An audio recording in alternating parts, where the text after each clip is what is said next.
Bonjour à toutes et à tous, Valentin Franc avec vous pour ce premier point de marché de la semaine. Nous sommes le lundi 13 août 2018. Ce matin, nous avons le yen qui continue à surperformer après une très bonne séance vendredi. On a d'ailleurs un breakout haussier sur le yen index. On a toutefois le VIX qui reste bas. Alors certes, il rebondit, mais dans ce contexte où il y a quand même pas mal de sources de volatilité, normalement, on devrait quand même avoir une hausse du VIX quand même.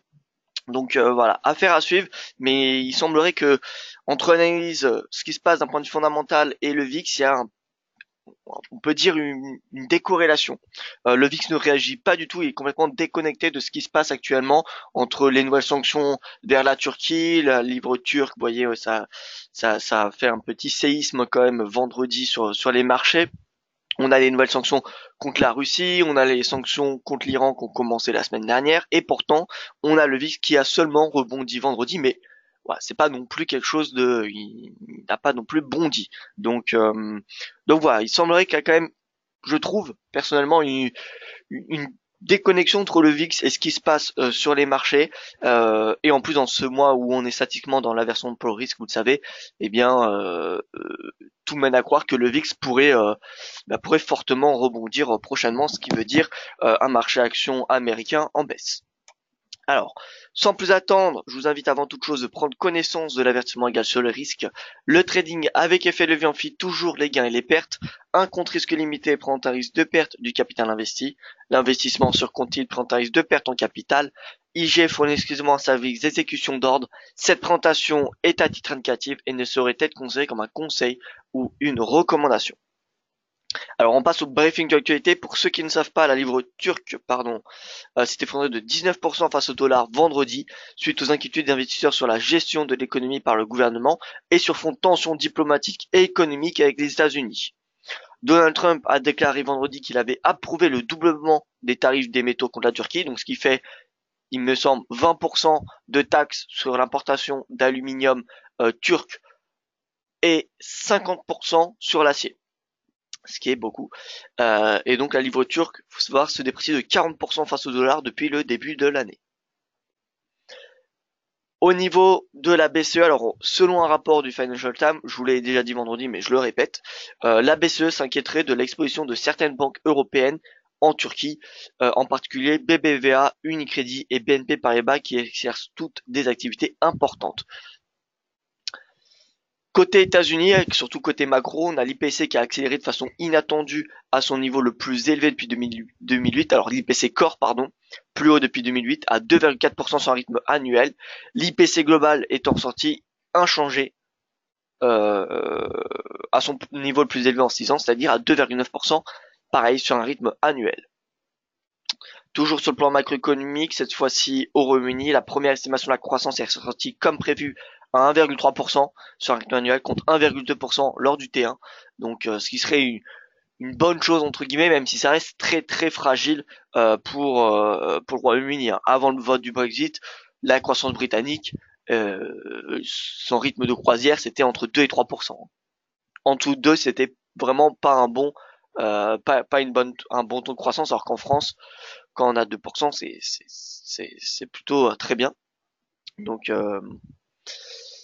voilà, faut savoir que c'est, enfin, d'un point de vue relatif, hein, euh, là ce qu'on a 1,2%, c'est pas médiocre, mais c'est pas non plus le rythme qui est bon au Royaume-Uni. Concernant l'Iran, alors l'Iran a exclu samedi toute rencontre avec les États-Unis et pour la Corée du Nord, on a les deux Corées qui sont rencontrées aujourd'hui et qui ont convenu de tenir un sommet intercoréen à Pyongyang en septembre pour un troisième sommet. Voilà, donc c'est une bonne chose, hein, c'est une bonne chose. Ce qui, alors c'est pas encore fini cet épisode, mais en tout cas ça permet au marché de d'anticiper. Vous voyez toujours, hein, c'est toujours la même chose, d'anticiper potentiellement une baisse du conflit. Alors bonjour tout le monde, je vais saluer la salle trading. Bonjour Franck, j'espère que vous allez bien. Luc, que je salue également. Catherine, bien le bonjour à vous. Une idée du jour en forex en 1 heure s'il vous plaît. Très bien. Alors déjà j'ai une idée pour du swing trading moyen terme que à mon avis vous n'avez encore jamais entendu, mais Voilà, je vais avoir le plaisir de vous en parler. Bonjour Didier, bonjour Catherine, j'espère que vous allez bien. Raymond, que je salue également. Didier, comment se fait-il que ce qui se passe en Turquie agit sur les marchés alors que ce qui se passe au Venezuela est bien plus grave et là les marchés n'ont jamais réagi. Alors déjà parce que la Turquie, enfin les il y a quand même pas mal de banques de zone euro qui sont exposées à la Turquie. Et vous savez que, eh bien, dès qu'on a des banques qui sont exposées, eh bien, on a un risque important sur l'économie et sur la finance, sur le monde financier. Donc voilà, banque exposée. La Turquie, en plus de cela, qui est quand même beaucoup plus gros que le Venezuela en termes de PIB. Donc voilà, c'est pas la même taille du conflit déjà. Après, je ne suis pas du tout expert de ce qui se passe au Venezuela ni en Turquie, mais en plus de cela, on va dire ce qui se passe en Turquie, eh bien, peut avoir un impact sur la zone euro, alors que ce qui se passe au Venezuela, ça devrait être extrêmement limité. Voilà. Donc la Turquie aurait potentiellement euh, un impact. Je dirais pas que ça va provoquer un crash de la zone euro, mais en tout cas, il pourrait, oui, avoir un impact sur les marchés européens. Donc donc voilà, quand vous savez que BBVA, c'est un groupe espagnol, il me semble c'est près de 50% de ses profits avant taxe sont réalisés grâce à la Turquie, grâce à sa présence en Turquie. Voilà, donc alors que au Venezuela, c'est pas, je pense pas que les banques européennes soient autant exposées au Venezuela. Voilà, donc c'est peut-être pour ça qu'il y a un risque et en plus c'est on va dire aussi le timing. Le timing dans les marchés financiers est extrêmement important. Là, on est dans une période où finalement presque tout était dans le vert. On va dire qu'à part la guerre commerciale, on a les marchés actions qui marquent des nouveaux records et il faut bien un catalyseur pour provoquer une prise de bénéfices. Et c'est peut-être bien la Turquie. Voilà. Donc bonjour tous. Pensez-vous le point haut intraday sur le DAX a été fait? Alors je vais regarder ça. Tout d'abord, on regarde ce qui s'est passé vendredi et ce qui se passe ce matin. Vendredi soir, aux UDXI, les marchés actions ont clôturé dans le rouge. Le rendement du 10 ans qui perd 5 points de base, ce qui veut dire marché obligataire acheté et donc de la version pour risque. Ce matin, on a le yen qui est acheté, donc de la version pour risque. Le gold sous pression parce que le dollar continue à être haussier. Le Nikkei, le Hang Seng en baisse. Donc voilà, clairement de la version pour risque ce matin. Les marchés actions, soit européens, voilà, c'est baissier, perspective baissière pour la journée. Au niveau du calendrier économique, alors il n'y a rien, vraiment rien de prévu aujourd'hui, donc ça va être vraiment de l'analyse technique. Hein. Alors au niveau du DXY, on est en journalier, vous pouvez voir qu'on a eu une hausse. On a une hausse et donc voilà, a priori, comment dire, on va avoir, vous voyez, la hausse n'est pas du tout terminée, on a un nouveau sommet. Donc finalement, dollar, honnêtement, je ne dirais pas qu'il s'achète, tout simplement parce qu'on a eu qu'un breakout que d'une journée, pardon. Oui, on a eu un breakout que d'une journée et pour le moment c'est pas suffisant. Si on se met en hebdomadaire, on peut voir qu'on a une épaule tête-épaule. Vous voyez, l'épaule, la tête, l'épaule. L'objectif serait un retour au sommet. Je pense encore un peu trop tôt pour en être certain. Vous voyez, c'est encore un petit peu trop tôt, mais on voit en tout cas la prochaine résistance majeure avec les volumes. C'est voilà, c'est ce niveau-là, c'est les 100, tout simplement. Alors je ne sais pas encore s'il va venir chercher les 100, mais regardez, on a quand même des beaux signaux haussiers. Le Dixie qui franchit sa moyenne mobile à 200 semaines, également sa moyenne mobile à 100 semaines en orange. Donc en journée, comme je vous l'ai dit, on a cette ligne de coup de l'épaule, tête, épaule qui est dépassée. Et même si on met des volumes, je suis sûr c'est probable qu'on a une hausse des volumes. Alors pas volume par prix, mais volume, voilà, volume en dessous. Alors le mieux, pour y voir plus clair, c'est OBV, On Balance Volume. D'ailleurs, si vous savez comment mettre On Balance Volume sur le prix, ça serait parfait. Parce que a priori, on ne peut pas le mettre sur le prix. Donc là, unbalance volume, est-ce qu'on a, vous voyez, on a un sommet, par contre, on n'a pas de breakout, mais on a des volumes assez importants, ce qui vient soutenir la tendance. Voilà, donc on a le breakout, nous, volume. Dès qu'on a le breakout des volumes, ça sera une bonne chose. Une bonne chose qui viendra confirmer le trend haussier. Donc d'un point de vue technique, on ne peut pas nier la tendance haussière, le prix qui est au-dessus de sa moyenne mobile à 20, 50, 100 ou 200 jours. Dorénavant au-dessus de sa moyenne mobile à 200 semaines et 100 semaines. Donc, bah, j'ai envie de dire, graphiquement c'est haussier. Graphiquement c'est haussier. Donc, pourquoi pas acheter le dollar maintenant. Maintenant qu'il dépasse la résistance des 95 points, on va dire que les achats se justifient. Donc voilà. On va voir sur d'autres paires. On va voir sur d'autres paires, si par exemple sur l'euro dollar, le GBP USD ou voilà, d'autres paires, c'est intéressant. Mais en tout cas, le DXY, on a un beau breakout haussier. L'euro dollar, en journalier, on clôture sous les 1,15. On est au S3 mensuel. Vous savez que le S3 mensuel, c'est un niveau de prix très très important qui est rarement dépassé, à part quand il y a beaucoup de volatilité, ce qui est le cas. Donc ça va être qui tout double. Mais en tout cas, d'un point de vue technique, c'est du contre-tendance si on achète le S3. Mais voilà, je pense qu'on peut y croire. Regardez, on a en plus là une divergence qui pourrait accompagner le prix. Donc voilà, je ne dis pas qu'on va avoir un bull market, mais en tout cas un rebond jusqu'au pivot hebdomadaire qui correspond au S2 mensuel à 1,1480 me semble possible avant une reprise de la tendance baissière. Donc voilà, haussier sur l'euro dollar à court terme. Donc je vais mettre la petite flèche. Voilà, haussier jusqu'au pivot journalier à court terme, puis au pivot hebdomadaire. Le GBP, alors en journalier, RSI, vous voyez, en survente, donc on a un puissant momentum bearish, c'est pas un signal de retournement. On est au S2 mensuel. Nous sommes au S2 mensuel. Vous voyez qu'on a le cours qui travaille ce support. On a pareil une petite divergence. Néanmoins, est-ce qu'on aura le rebond alors que la livre, les négociations vont reprendre cette semaine entre le Royaume-Uni et l'Union européenne? Voilà, je ne sais pas. En tout cas, techniquement, vous voyez qu'on est sur support et qu'un retour au pivot hebdomadaire pourrait être envisageable. Maintenant, ça reste de la contre-tendance. Bonjour, semaine de montagne russe, nous dit Lagno. Alors oui, ça va beaucoup ressembler aux montagnes russes. Hein. Ça va être, je pense, assez volatile. On a beaucoup de chiffres de l'inflation cette semaine. D'un point de vue macro, on a beaucoup de chiffres de l'IPC. En plus de cela, on a avec la Russie qui va réagir aux tensions, aux sanctions américaines. Donc elle a déjà réagi en disant qu'elle va sanctionner en retour, mais on ne sait pas vraiment quoi ni de quelle amplitude. La Turquie, à mon avis, on va avoir encore un nouvel épisode.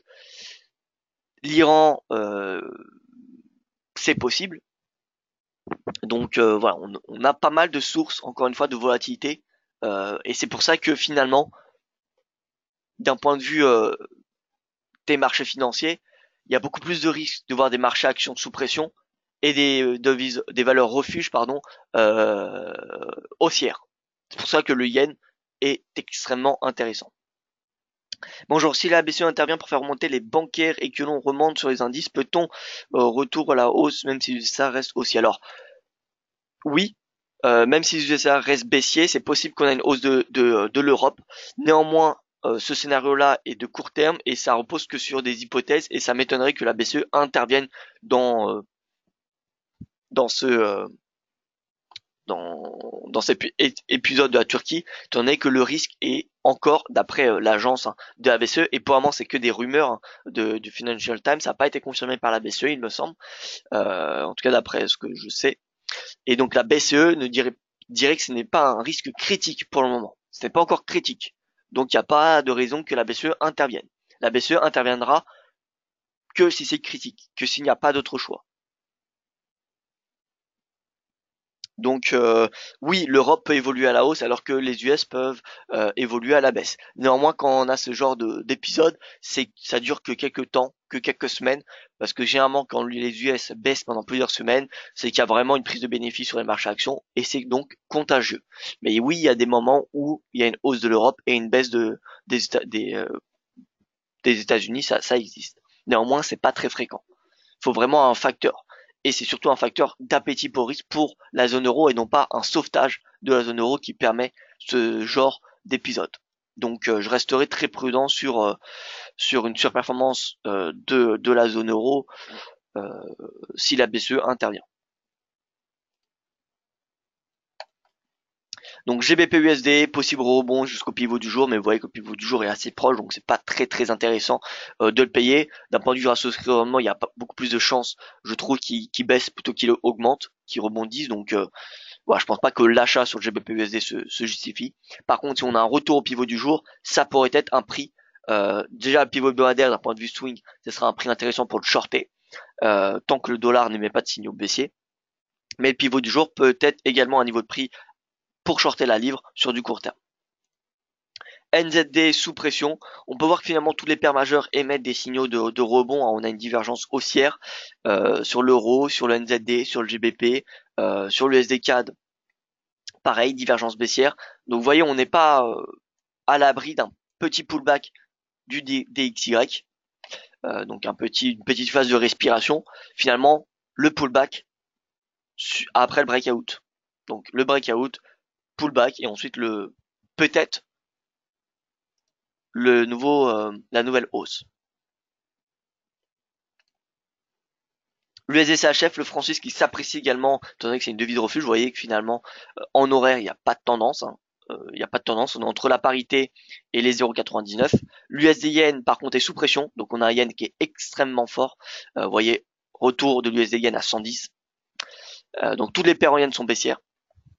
D'ailleurs, si on regarde, vous voyez, le yen, devise la plus haussière, suivi par le NZD parce qu'on a eu des bons chiffres du NZD, on a une inflation de l'alimentation à 1,1% sur un rythme annuel le mois dernier, contre, il me semble, 0,2 le mois précédent. Alors on va regarder ça à nouveau, calendrier économique. Prix d'alimentation, pardon, en mensuel 0,7. Alors, je ne sais pas pourquoi il n'y a pas sur annuel. Sur annuel, c'est 1,1. Et vous voyez que sur un mensuel, on a 0,7 contre 0,5. Donc on est en hausse. Donc voilà, c'est pour ça on peut dire une hausse du NZD. Mais sinon, on voit très bien que c'est les devises refuges qui surperforment yen, dollar, franc. Et à l'inverse, euro, AUD, euro, AUD sont les devises les plus baissières. Donc euro parce que la zone euro est exposée à la Turquie, l'AUD parce que c'est une devise commodities, c'est une devise oui commodities également exposée aux relations, enfin à l'économie chinoise, et qui dit ralentissement de l'économie chinoise dit baisse des exportations australiennes. L'AUD yen a enfin atteint l'objectif à 80, ça y est c'est fait, 80, enfin parce que ça fait depuis la fin juin que j'attends ce retour. Alors ça a été un très mauvais timing en termes de trading, mais voilà, ça a été atteint, donc c'est une bonne chose. C'est une bonne chose. Donc toutes les paires moyennes sont en baisse. Encore une fois, les devises les plus exposées en ce moment à la volatilité sont les devises commodities, dont notamment et surtout ceux exposés à la Chine, donc l'AUD et le NZD. L'AUD et le NZD sont deux devises, encore une fois, je dirais pas facile à shorter, mais qui, on va dire, d'un point de vue court, moyen ou long terme, présentent un risque baissier les plus importants. Des risques baissiers les plus importants, oui. Alors que le GBP, ça va se faire sur du court terme, l'euro également, donc voilà, vraiment l'AUD, le NZD, c'est presque des devises sûres à shorter. Alors c'est peut-être trop confiant de dire cela, mais voyez, l'AUD, devise commodities, devise métaux. Il y a Bloomberg qui a tweeté quelque chose de très intéressant. Et d'ailleurs, je voulais écrire un article là-dessus prochainement. Mais regardez, donc c'est Bloomberg Opinion. Donc c'est les pays dont les économies, les exportations sont supérieures à 60% pour les minerais, l'agriculture ou l'or ou le pétrole en jaune ou diversifié en gris. Donc diversifié, ça veut dire que c'est un pays qui exporte majoritairement des matières premières, en bleu des minéraux et des métaux, en vert l'agriculture et en jaune du pétrole. Et donc vous voyez que l'Australie, donc devise commodities. Si on va plus en profondeur, si on fait quelques recherches, on voit que c'est surtout des métaux et des métaux précieux. Nouvelle-Zélande en vert, vous voyez, commodities soft, c'est ce que j'ai dit dans mes articles de manière générale. Et donc là, on voit quand même pas mal les devises qui sont exposées. Et qui dit tension commerciale dit tous ces devises, tous ces économies qui sont exposées. Encore plus que d'un point de vue global, vous savez que dès qu'il y a des tensions commerciales, dès qu'il y a une guerre commerciale, c'est pas bon pour l'économie globale, mais surtout pour ces économies-là. Et c'est pour cela que mon trade, mon idée vraiment en ce moment, que j'ai depuis ce matin, c'est le Real brésilien, le shorter face au yen. Parce que le Brésil, c'est un pays net exportateur vers les États-Unis. Il y a des chances, enfin des chances, je ne sais pas si c'est le mot adapté, mais oui, il y a des probabilités que les États-Unis s'en prennent plus tard au Brésil. Brésil, en plus, c'est une économie tournée pour le moment, les exportations sur les matières premières, produit beaucoup d'acier, d'aluminium, et on voit que l'économie a quand même un peu de mal hein, en ce moment. Donc voilà, c'est pour ça que BRL, JPY, alors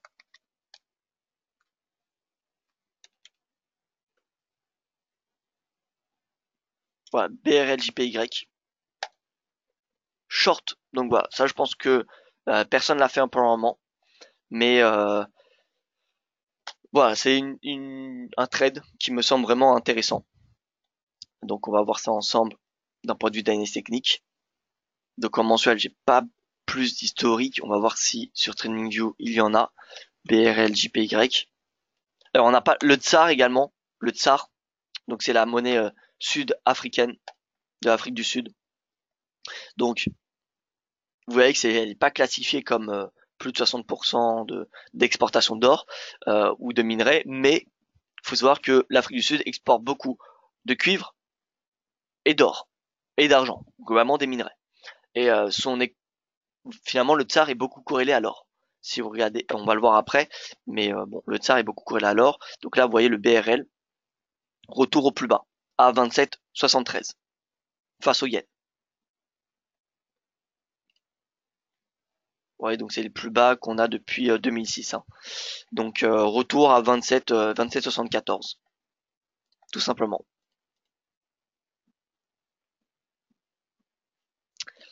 Voilà. Et donc sinon, je voulais vous faire voir le tsar USD.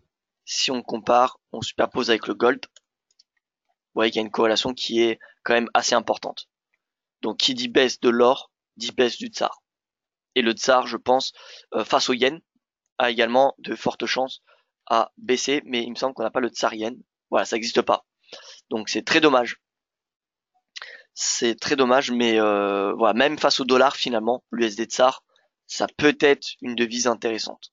Mais même si j'aurais préféré shorter le tsar face au yen, ça aurait été beaucoup mieux. Mais donc l'USD tsar, donc c'est bullish, hein. Bullish tout simplement. Donc retour finalement, vous voyez, on va venir au R3 mensuel, au R3 mensuel, et ensuite les 15. 15, vous voyez que là on teste un niveau de prix important à 14,53, c'est plus haut de 2017. C'était le plus haut également enfin, on avait cette zone, vous voyez, de 2016-2017. D'ailleurs, peut-être qu'on peut tracer cette oblique.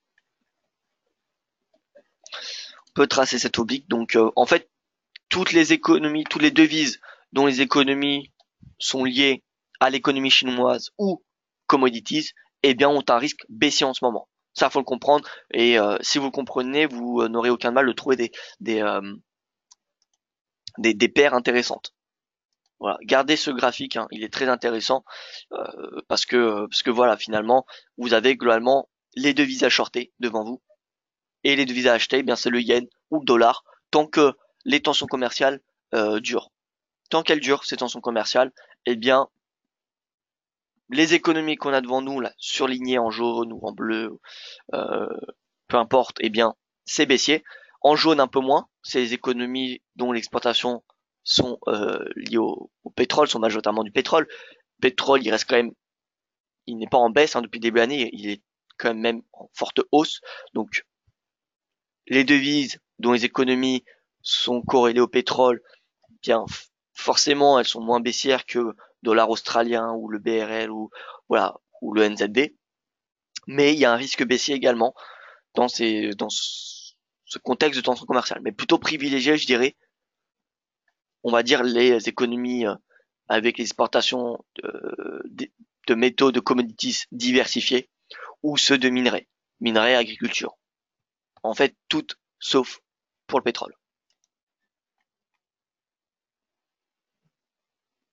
L'or est en train de baisser, cela veut dire que son statut de valeur, alors le message je vois pas tout le message.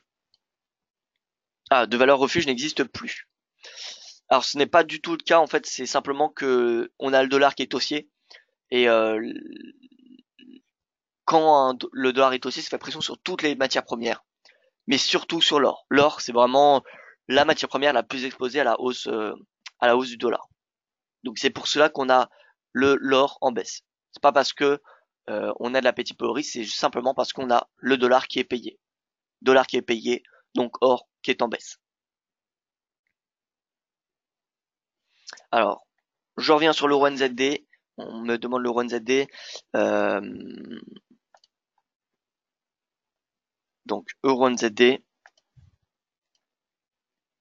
en journalier. Donc moi c'est ce que j'ai en euro NZD. On a un triangle ouvert, comme vous pouvez le constater. Euh, alors encore une fois, vous savez, moi personnellement je suis particulièrement bearish sur le NZD et l'AUD, que ce soit sur du court, moyen ou long terme. Donc j'aurais plutôt tendance à payer l'euro NZD. Payer l'euro NZD. Donc tout retracement, c'est-à-dire un retour au plus bas, par exemple à 1,7126, vous voyez que c'est ce plus bas de juillet. Eh bien le plus bas de juillet peut être un niveau de prix intéressant pour l'acheter.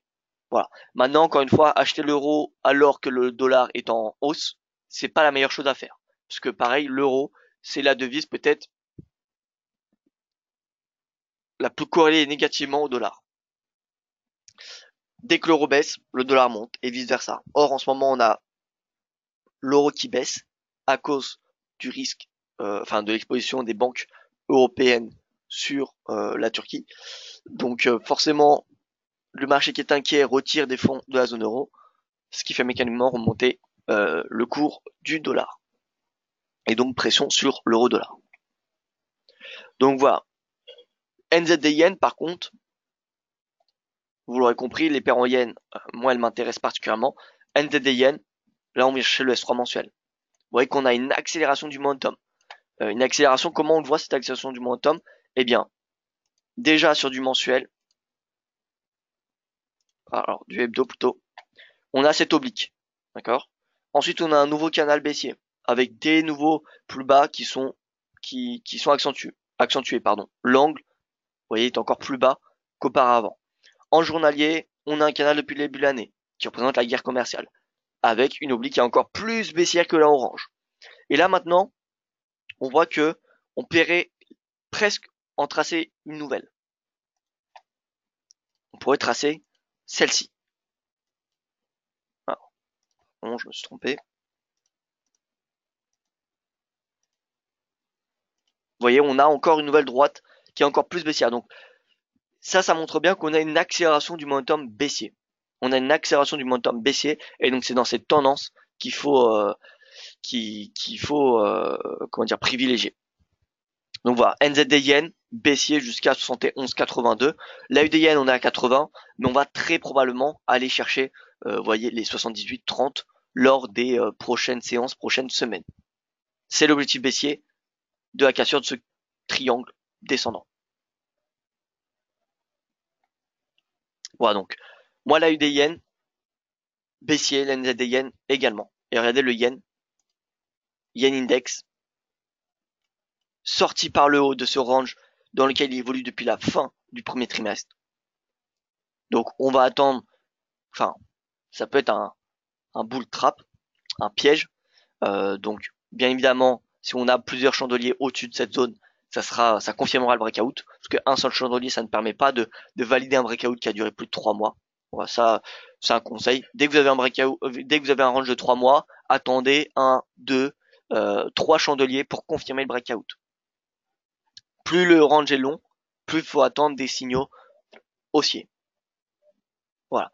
Donc le yen, en tout cas on a le breakout, donc on a un signal d'achat. Si on a un autre chandelier haussier ou même au-dessus de à l'extérieur de ce range, ça permettra de renforcer ce signal. Et vous voyez que la prochaine résistance, finalement, on a l'oblique baissière de long terme, celle-ci, qui est chez le point haut de 2012, le point haut de 2016, et on a ce plus haut de 2017. Donc on a une perspective haussière sur le yen. Et à l'inverse, la UD, vous voyez la UD assez plus bas. Depuis le début de l'année, vous voyez, on a une petite hausse, on va dire au mois de fin mai, début juin. Mais sinon, depuis, le risque est beaucoup plus baissier. D'ailleurs, on le voit, on a des sommets de plus en plus bas. Pour la NZD, c'est pareil. Vous voyez que la NZD, c'est une forte chute. Hein. C'est une forte chute. Donc NZD en baisse. NZD en baisse. L'euro, pareil, on a une prise de bénéfice. Le GBP baisse. Franc en hausse. Forcément, hein, qui dit aversion pour risque, dit hausse du franc et surtout dit aversion au risque au sein de la zone euro. Parce que oui, c'est au sein de la zone euro, hein, le problème turc. Eh bien, comment dire, eh bien, on a forcément une hausse du franc. On va dire que le franc, c'est la devise refuge des Européens. Alors, bien évidemment, il y a également le yen, mais le franc, dès qu'il y a un risque en zone euro, le franc s'apprécie. Par contre, c'est pas parce qu'on a de l'aversion pour le risque, d'une façon globale, qu'on va forcément avoir une hausse du franc. Sinon, le franc serait corrélé au yen, et ce qui n'est pas le cas. Le franc n'est pas totalement corrélé au yen. Si vous regardez, par exemple, l'USD CHF avec l'USD yen, alors on va le superposer avec l'USD yen. Vous voyez, on a quelque chose qui se ressemble, mais on n'a pas non plus quelque chose d'extrêmement, comment dire, d'extrêmement fiable. Vous voyez par exemple ici, hausse de l'USD yen, baisse de l'USD franc. Donc voilà, on a des moments où on n'a pas, vous voyez ici pareil, hausse de l'USD yen, baisse de l'USD franc. Donc d'un point de vue moyen long terme, on voit qu'on a une corrélation positive, mais ce n'est pas tout le temps le cas. Et c'est quand on a un risque en zone euro où là la corrélation est extrêmement importante et où le franc s'apprécie particulièrement. Et en ce moment, il suffit de regarder ce spread entre l'Italie et l'Allemagne qui se détend. Vous voyez ce matin encore, ce matin hausse de ce spread. Qui dit hausse de ce spread, euro sous pression et hausse du franc suisse. Et marché action européen sous pression également. Tant que ce spread est haussier, les marchés européens seront sous pression. Marché européen plutôt, oui, européen, marché action européen, et actifs de la zone euro, surtout les actifs de la zone euro. Et à l'inverse, ce qui va être la devise refuge de l'Europe, le franc, globalement, va être haussier. Si vous regardez ce spread avec l'euro CHF, on le superpose.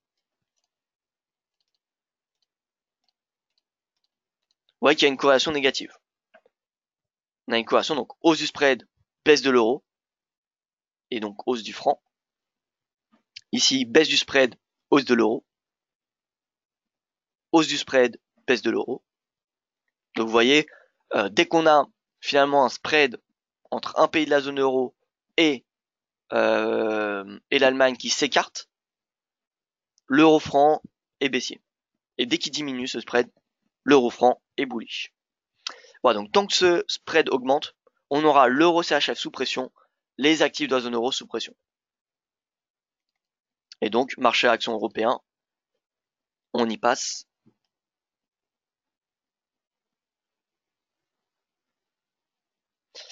Donc CAC 40, vous voyez, ouverture qui a un gap baissier, léger gap baissier, il me semble. Alors en une heure, oui, un léger gap baissier, hein. Résistance, pivot journalier, pivot hebdomadaire, vous voyez que c'est une forte zone de résistance. Bon, les volumes ne sont pas encore là. Là, on voit qu'on a beaucoup de volumes à 5500 points. Les volumes sont des niveaux de résistance assez support aux résistances importantes, hein. Donc voilà. Donc là, on n'a pas beaucoup de volume. Vous voyez que là, où on retrouve des volumes, ça va être ici, vers finalement ici, hein, ce niveau-là. Donc les 5375 points, on a des volumes. Donc là, pour moi, le CAC 40, là, il revient à 50%. Il va très probablement revenir chercher les 5352 d'ici la fin de semaine, hein. Vu les sources de la volatilité, faut bien garder ça à l'esprit, les sources de la volatilité sont quand même assez importantes. La guerre commerciale, les relations entre les États-Unis et la Turquie, relations entre les États-Unis et la Russie. On a la Corée du Nord, ce n'est plus vraiment une source de volatilité en ce moment. Et l'Iran, pardon, États-Unis et l'Iran. Donc là, on a quand même pas mal de sujets de conflits qui sont sources de volatilité. Et qui dit volatilité, eh bien, les marchés actions sont en baisse. Dès qu'il y a la volatilité, les marchés actions sont en baisse. Et on voit que ceux américains résistent le mieux, mais ce n'est probablement qu'une question de temps, parce qu'on l'a vu hier vendredi plutôt, vendredi, Nasdaq en baisse, Nasdaq, vous voyez, baissier, S&P baissier également, ouverture, vous voyez, un gap baissier.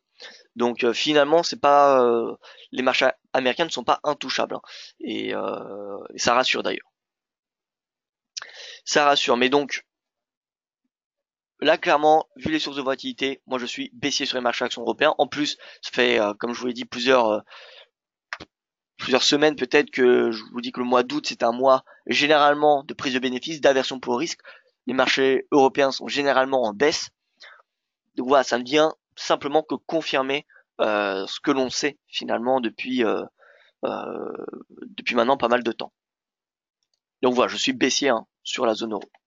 Sur la zone euro, sur les marchés. En fait, tout ce qui est appétit au risque, je suis baissier. Et à l'inverse, tout ce qui est aversion, je suis plutôt bullish. Mis à part pour le gold qui est corrélé négativement, gold et argent qui sont corrélés négativement au dollar. Et tant qu'on aura une hausse du dollar, eh bien ça affectera ces deux matières premières. La Turquie est un partenaire commercial de l'UE, mais ils ne font pas partie de la communauté européenne, un peu comme le Royaume-Uni bientôt. Est-ce qu'on peut considérer la Turquie comme un bac à sable pour ce qui va se passer au Royaume-Uni si instabilité politique? Et dans ce cas, cela fait un peu de volatilité. Est-ce que la communauté européenne manque de stabilité ou par rapport aux States de Trump selon vous? Pas de solution pour tout le monde. Alors, je pense pas qu'on peut comparer la situation du Royaume-Uni avec la Turquie lorsque le Royaume-Uni sera sorti de l'Union européenne. Je pense que il y a de fortes chances que l'Union européenne garde des relations très étroites avec le Royaume-Uni, simplement du fait que l'Union européenne est nette exportatrice vers le Royaume-Uni, et il me semble que ce n'est pas le cas pour la Turquie. Donc déjà, d'un point de vue économique, l'UE a beaucoup à garder des relations étroites avec le Royaume-Uni. Après, il faut savoir que la Turquie, c'est un pays émergent, le Royaume-Uni n'en est pas un. Donc, on n'aura pas, s'il y a un risque, on va dire, baissier du Brexit sur le Royaume-Uni, ça sera pas de la même amplitude, loin de là, que ce qu'on a sur la Turquie. D'accord? Parce que, voilà, on voit, la livre turque s'est dépréciée de 40% depuis le début de l'année, ça n'arrivera pas pour la livre sterling. Rappelez-vous, le lendemain on va dire 6 mois après le vote, enfin un vote et 6 mois après, on a une baisse de la livre peut-être de 10%. Vous voyez, 10, quelque chose comme cela. GBP, alors on va voir l'euro GBP. Alors, excusez-moi.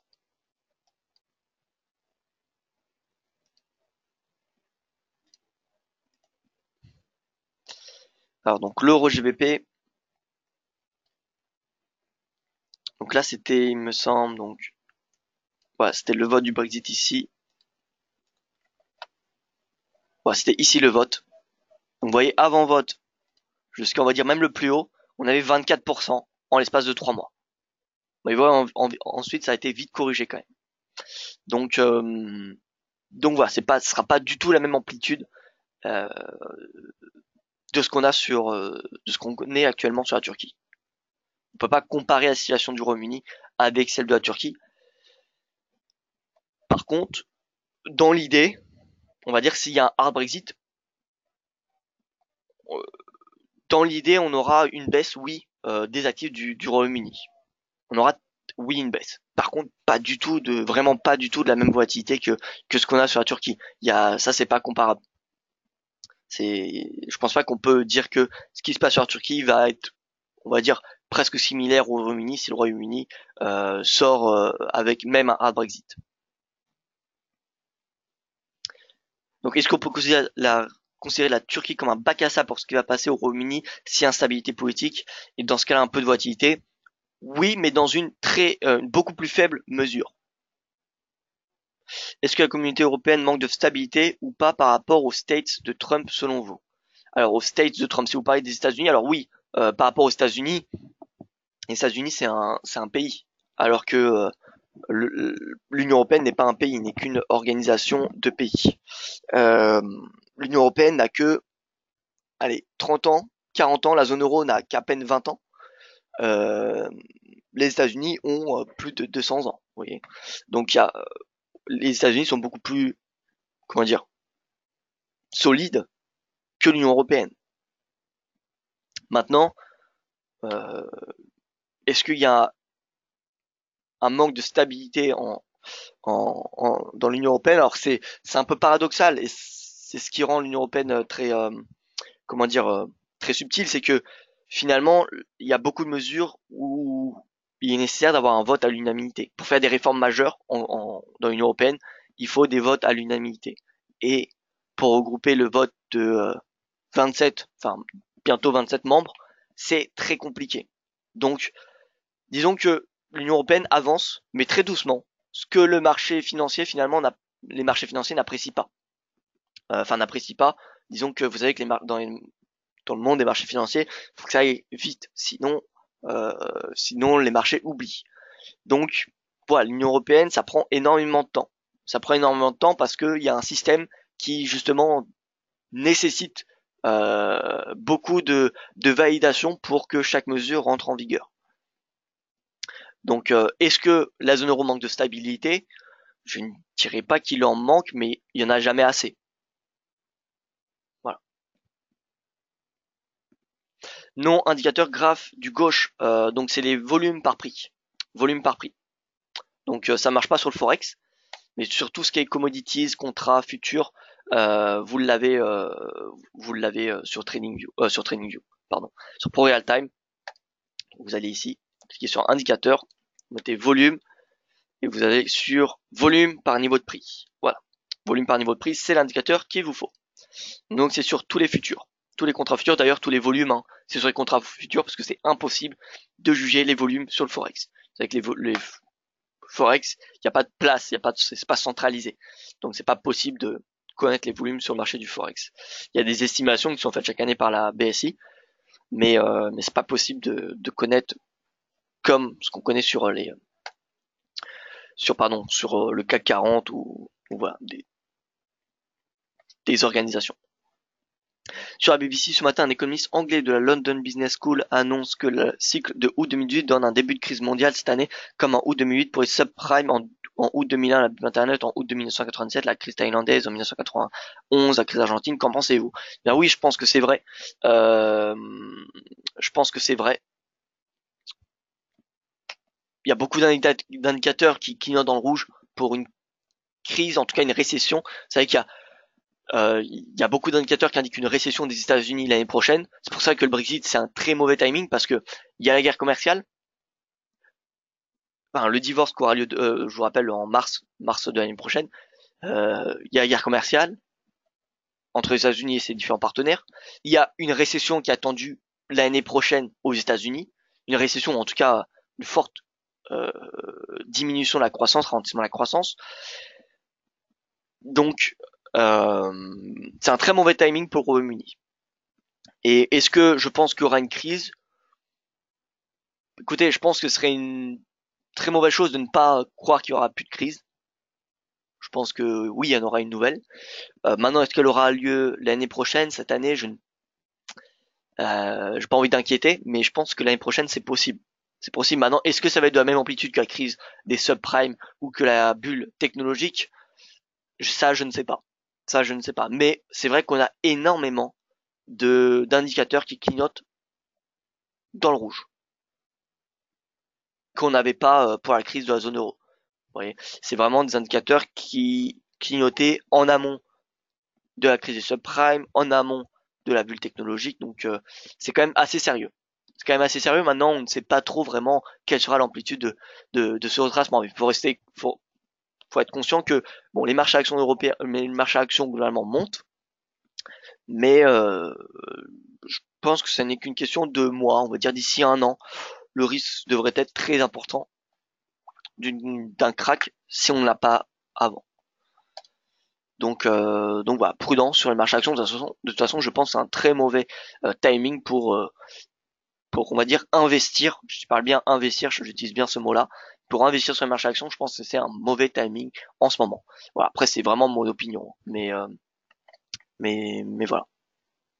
On est vraiment dans une période et dans des marchés qui sont déjà surévalués et dans une situation politique et économique qui est assez tendue.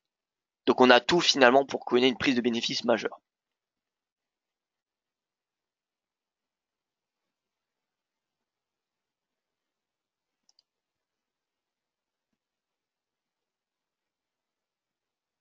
Luc qui nous dit en 2000, personne ne l'a annoncé, donc là il n'y aura rien. Bien écoutez Luc, j'espère, hein, honnêtement, j'espère qu'il y aura rien. Et j'espère qu'il n'y aura rien. Voilà. Maintenant, alors, on va regarder juste quelques charts. Donc on va mettre le S&P.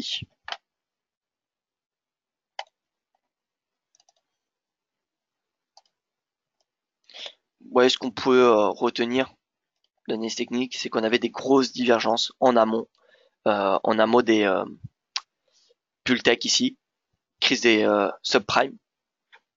Et là, ce qu'on a, donc on a une belle hausse. On va se mettre en logarithmique pour que ce soit un peu plus relatif. Et là, donc vous voyez, on avait en mensuel, hein, on avait en début d'année S&P à 86. Je ne sais pas si vous imaginez, mais 86, c'était en amont, vous voyez, de la crise. Donc c'est pas pour autant qu'on avait fait le point haut, vous voyez.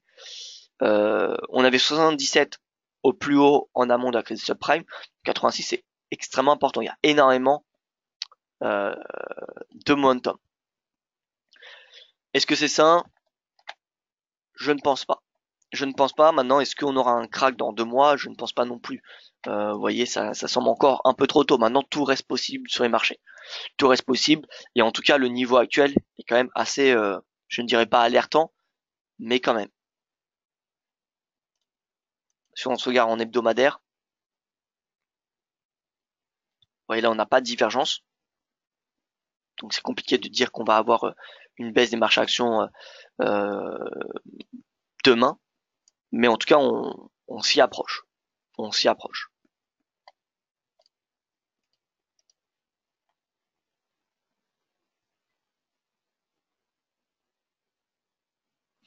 Donc voilà, moi en tout cas, ce que je paye attention pour voilà, estimer, on va dire, voir des signaux techniques vraiment sur les marchés euh, pour la crise, c'est bien c'est finalement ces divergences hein, sur du mensuel, sur l'hebdomadaire. Voilà, tant qu'on n'a pas ces divergences, eh bien je resterai, je dirais pas confiant, mais on va dire que je pense pas que le risque sera imminent. Là, vous voyez, mine de rien, moins 30% ici, hein, en 87. Donc voilà, un moins 30 en tout cas me semblerait plus que, je dirais pas nécessaire, mais euh, possible en cas de crack. Ah pardon, alors sur le DAX, excusez-moi, j'ai tourné un petit peu autour du pot. Donc DAX, on va se mettre sur du 4 heures.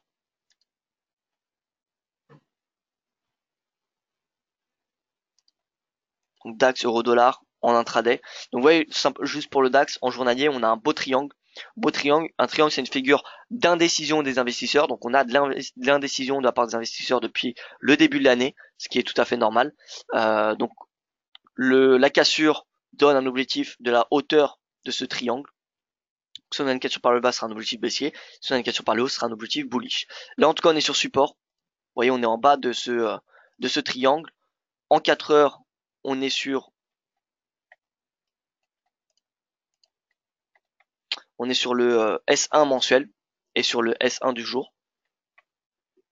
Et donc là, on est sur un support important, 12 338, 12 300. Vous voyez, c'est le support majeur, 12 300 points. Donc 12 300 peut se payer, oui, pour viser les 12 400. Parce que finalement, si on a une cassure, on aura un scénario baissier. On aura un scénario baissier important. Donc voilà, d'un point de vue ratio risque-rendement, là on est sur un support important. Et je pense que le DAX peut se payer à très court terme sur ce niveau de support. Mais si on a une sortie par le bas, ce sera invalidation de la stratégie et il faudra s'attendre à un repli jusqu'à 12 000 points, au minimum. Et pour ce qui est de l'euro-dollar, on m'a demandé de l'euro-dollar en intraday. L'euro-dollar, donc sorti par le bas du triangle. Finalement, on avait un excellent d'un point de vue technique. Vous voyez que l'analyse technique est très très fiable. Pourquoi? Parce que on a cette figure, cassure, breakout, pullback et la baisse. Et l'objectif baissier, vous voyez, qui donne un 12 et quelques. Donc là, on est S3 mensuel, comme je vous l'ai dit au début du webinaire, je pense qu'on va avoir un rebond, un petit rebond sur ce S3, finalement un rachat de position, mais la tendance pour moi elle est baissière et finalement l'objectif théorique à 1,1250 peut-être atteint d'ici la fin de semaine.